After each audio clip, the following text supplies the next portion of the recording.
How to log into Netflix account. Let's get started.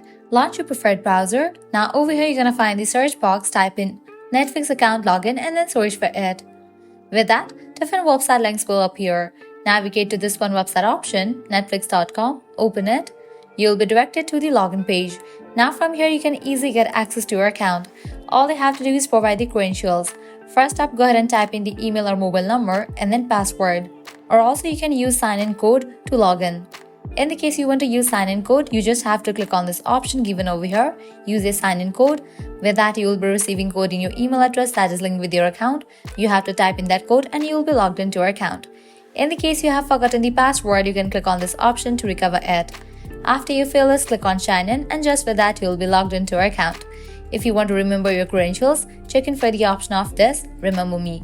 In the case you haven't created your account yet, click on the option of Sign Up Now and go through the registration process. Well, this way you can easily log into Netflix account.